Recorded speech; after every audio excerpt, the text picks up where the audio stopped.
Diguéssim que no seré jo qui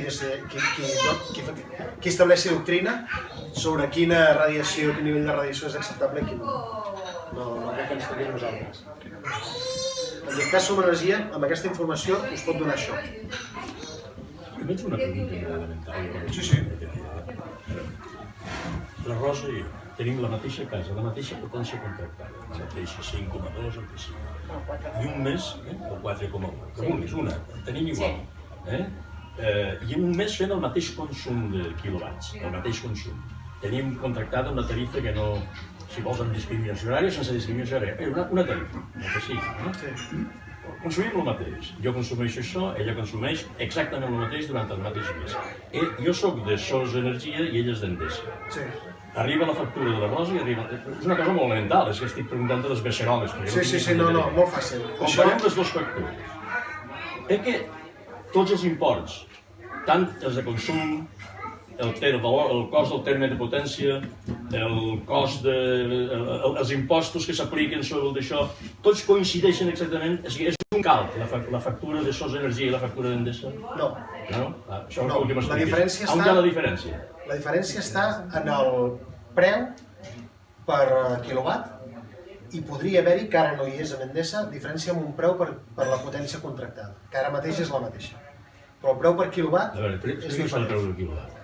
Si Endesa, l'energia que a mi m'envia la compra els fabricants d'energia, les centrals nuclears, les centrals de generació, els molins de vent, etc. Sos Energia compra la mateixa energia. O és que té una manera de comprar més bona? Això és el que jo no entenc. O sigui, té una manera de comprar més barata que la d'Endesa o la d'Iberdrola o la de no sé què, o el preu al final que resulta és el mateix per Endesa que per Sos Energia? És diferent. Que pot ser més o menys en Sos Energia? Pot ser que li costi més diners a Sos Energia el quilowatt? I això com es planteja? El sistema elèctric espanyol funciona amb un sistema de subhastes. No sé si us ho han explicat mai, però entren primer les tecnologies. Si podem col·locar aquests tres grans consums abans de les 12 del migdia, o la 1 del migdia si és a l'estiu, o després de les 10 de la nit, la rentadora després de les 10 de la nit pot molestar, però podem posar a les 8 del matí, a les 9, a les 10, fins a les 12.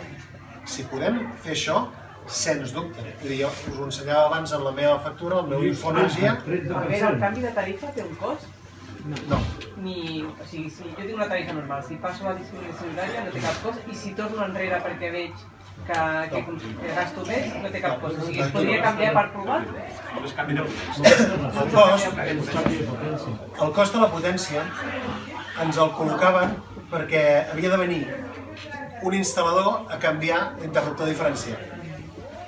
Però ara, com ho controlen des del comptador intel·ligent, et canvien els paràmetres a distància, ni venen des d'un ordinador, et canvien els paràmetres i ja et saltarà el d'això.